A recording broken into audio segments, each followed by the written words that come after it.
Olá, bom dia. No consultório de hoje falamos sobre asma e, mais concretamente, sobre como tratar esta doença através da medicina tradicional chinesa. As suas dúvidas e casos são importantes para nós, por isso não hesitem em contactar-nos. Participe neste consultório através do número 21 044 11 45 ou através do endereço de e-mail consultório@tvi.pt.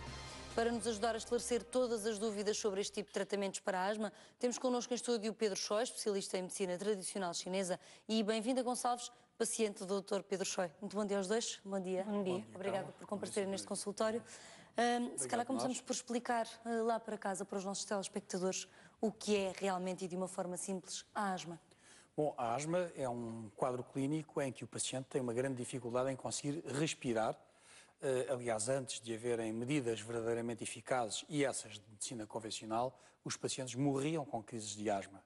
Hoje em dia, felizmente, a ciência evoluiu e permitiu com que as crises já não matassem, uma vez que é fácil socorrer-se de uma bomba, vulgo da palavra, na prática um aerossol, pela qual se administra até aos pulmões um broncodilatador que, ao dilatar os brônquios, permite com que o paciente, numa crise de asma, que é uma broncoconstrição, consiga voltar a respirar e, por isso, não morra ali da crise, como acontecia até há uns 60 anos atrás. Por outro lado, esse broncodilatador tem algumas contraindicações. Sim, é uma verdade. De qualquer das formas, penso que seria melhor ter que usar do que a sua não existência. A medicina chinesa tem uma vantagem nesse sentido em comparação com a medicina convencional. É que pela medicina convencional não há possibilidade de curar a asma. A asma é uma doença com que se nasce e com que, regra geral, se vive até sempre. Enquanto que a medicina chinesa consegue modificar o comportamento do organismo no sentido de fazer com que a maioria das crianças com asma tratadas por nós curem da asma, ou seja, deixem de ter asma para sempre, e que cerca de 40% dos adultos também deixem de ter asma para sempre, ou seja, deixem de precisar de tratar os sintomas quando eles ocorrem. Essa é a grande mais-valia. Na prática, está por detrás desta resposta asmática quase sempre uma resposta alérgica, ou seja, um desarranjo da imunidade, e a medicina chinesa, entre outras coisas, consegue controlar e equilibrar esse desarranjo de imunidade, fazendo com que o doente deixe de ter uma resposta imunológica exagerada, vulgo alergia, da qual resulta também depois, entre outras coisas, esta constrição dos brônquios que faz com que as pessoas não consigam respirar. Doutor, agora por falar em alergias, nós estamos principalmente numa das fases em que elas são piores. Sem dúvida, esta altura do ano, a primavera, com a libertação dos pólenes das diversas plantas, há um grande aumento dos diversos tipos de alergias. Não só da asma brônquica, mas também das alergias de pele, tais como a urticária, a sinusite, a rinite. Em critérios de medicina chinesa, pensamos que não é só por causa dos pólenes, pensamos que é uma fase em que há alterações climáticas que facilitam o vento e a umidade, e a medicina chinesa, essas duas circunstâncias, vento e umidade, facilitam o desencadear de doenças do tipo alérgico. Nesta altura, é também a altura de eczemas, um outro tipo também de alergia, normalmente associado muito aos asmáticos. Grande parte dos asmáticos tem eczemas. A ligação... Há uma ligação estrita em critérios de medicina chinesa. A medicina chinesa afirma que o pulmão rege a pele. É um fenómeno que não se passa em medicina convencional. Em medicina convencional não parece haver uma relação direta. Aliás, em medicina convencional, com frequência, pensa-se que o eczema não é alérgico. Fala-se, há alguns tipos de eczema que são alérgicos, há outros que são interpretados como sendo autoimunes. Portanto, para todos os efeitos, há um desarranjo da imunidade. Mas há uma diferença grande entre, para ser alérgico, tem que ser provocado como resposta a qualquer coisa que vem de fora do organismo, a que nós chamamos alergeno. Por exemplo, os pólenes, os ácaros, entre outros. Neste sentido, para a medicina chinesa, há aqui duas coisas em comum. Uma é justamente esta característica que nós consideramos uma umidade, um fenómeno de umidade e de vento, que é responsável em termos de energia pela criação deste quadro clínico de eczema, e, por outro lado, é sempre uma alteração da imunidade, quer se trate de alergia, quer não se trate de alergia. O equilíbrio da imunidade promove sempre uma melhoria, quer seja das doenças alérgicas, quer seja das doenças autoimunes. A hereditariedade tem aqui algum peso nestes casos de asma? Sim, tem-se demonstrado que sim, que há famílias com maior tendência para desenvolver asma. Portanto, há sempre uma certa tendência hereditária. Contudo, uma pessoa pode desencadear asma sem ter ninguém na sua família que padeça desta patologia. E aí como é que se explica? Tem a ver com... Bom, em primeiro lugar, para se estar doente só é preciso estar vivo. É a primeira característica.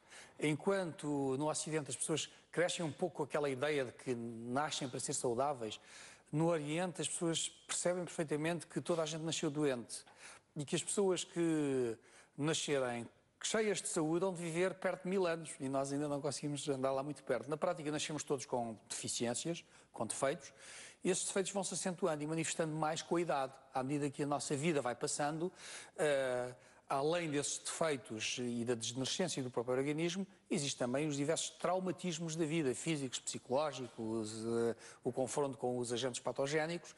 Do ponto de vista global, vão enfraquecendo o nosso organismo, debilitando e permitindo a manifestação da doença. Portanto, na prática, para se estar doente, basta apenas estar vivo. Para sofrer de um órgão, basta apenas tê-lo.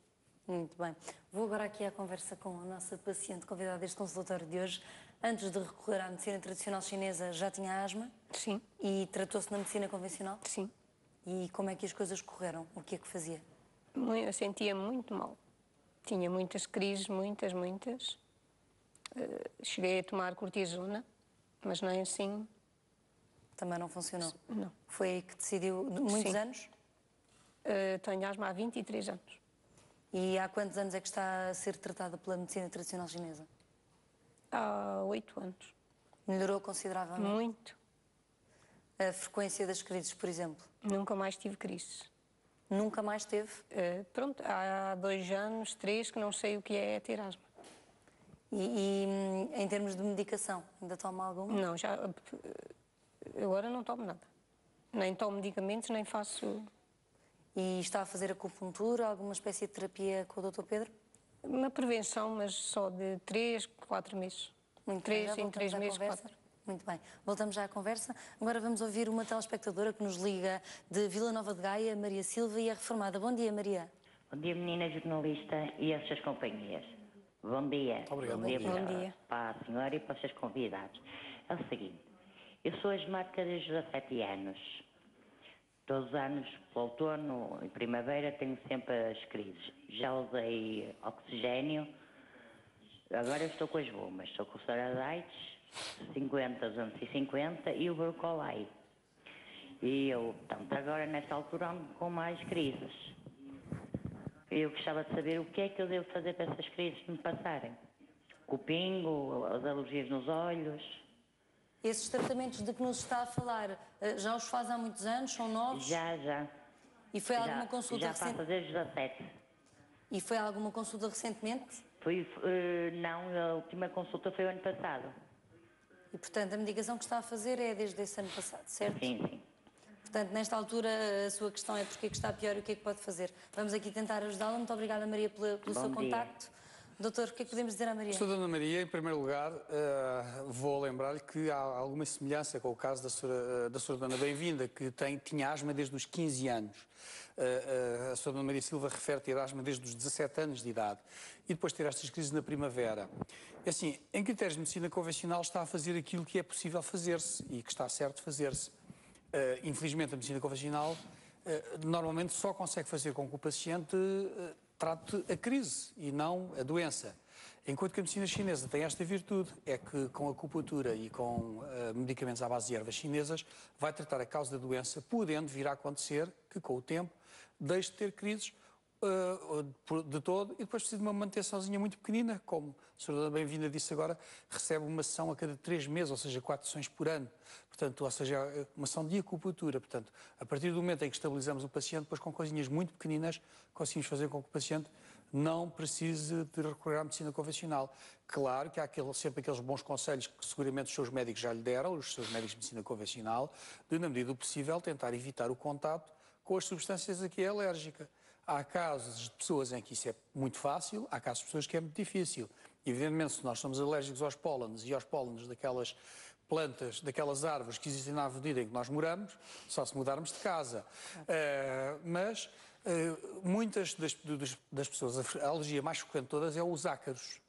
E hoje em dia houve uma coisa que evoluiu muito, que foi os aspiradores, que passaram a funcionar a água ou a ter filtros muito mais pequeninos, alguns filtros mesmo anti-ácaros, o que faz com que os ácaros fiquem retidos dentro de... Portanto, um dos primeiros conselhos a fazer é, se as pessoas ainda tiverem daqueles aspiradores clássicos com filtro que retém pó, o melhor é passarem para um de água, porque retém também os ácaros lá dentro. Portanto, e depois, evidentemente... E dá para tirá-lo das almofadas, dos edredons? É evitar tudo o que for coisas que possam reter pó, nomeadamente, por exemplo, as estantes. É ótimo se puderem ter... há quem não goste esteticamente, mas do ponto de vista de saúde seria indicado ter umas portinhas, nem que fosse de vidro, pode ser os livros na mesma, mas já não apanham tanto pó, pois quando vamos abrir já não temos uma crise de asma. A mesma coisa em relação às alcatifas, aos cortinados, quanto menos melhor, em casa de uma pessoa que sofre de asma, e a esmagadora maioria dos asmáticos serão também alérgicos aos ácaros. Doutor, penso que é a altura de desmistificarmos aqui algo que é a acupuntura. Ou seja, há ainda muita gente com fobia de agulhas e com muito medo. Por aquilo que me referiu, o tratamento que a medicina chinesa propõe para a asma passa pela acupuntura. E também pela fitoterapia. Pela fitoterapia chinesa. Na prática é a associação das duas coisas que tem o melhor resultado. É a associação de ervas chinesas e agulhas que tem o melhor resultado na cura da doença. A acupuntura pode ser feita sem agulhas. Aliás, eu há pouco referi que nós conseguimos curar a maioria das crianças, mesmo a esmagadora maioria das crianças, quando nos procurou ainda antes de obter a maturidade imunológica, com frequência nós conseguimos modular mais a imunidade e fazer com que aquelas pessoas fiquem muito mais imunologicamente equilibradas, logo que as alergias todas, no seu global, desapareçam. E aí não são usadas as agulhas? Justamente, estava a falar justamente que como as crianças todas têm muito medo das agulhas... e não são só as crianças, temos muitos adultos com medo de agulhas. Sim, é verdade, mas é porque não dói, é mesmo uma questão psicológica.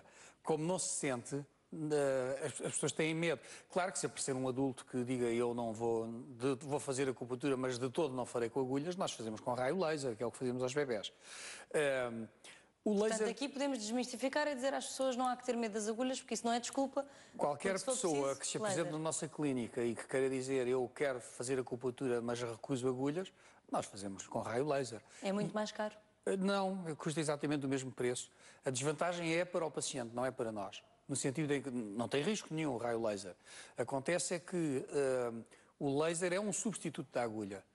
Para esclarecer, o que faz o efeito não é a agulha, é o ponto. O ponto é uma terminação nervosa que, uma vez estimulada, faz com que o nosso sistema nervoso central dê ordens ao organismo no sentido de se comportar de outra forma, da forma que nós queremos que ele se comporte. A ferramenta ideal para estimular aquele ponto é uma agulha. Depois há vários substitutos. Se for um dedo, se nós não tivermos mais nada, com a pressão de um dedo consegue-se estimular aquele ponto e fazer também alguma resposta do sistema nervoso central. O laser consegue fazer 80% do efeito da agulha, que é muito bom. 80% já é um resultado muito bom do efeito da agulha.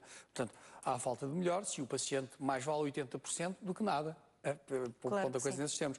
Portanto, o custo é o mesmo, há zero riscos, o paciente com o laser não sente nada, é uns luzinhas e uns hipitos, e não há nada para sentir. Portanto, se alguém tiver muito medo de agulhas e quiser experimentar a acupuntura, ver se funciona com ele, pode sempre dizer, olha, eu quero fazer a acupuntura, mas faça-me com raio laser. E fica o problema resolvido.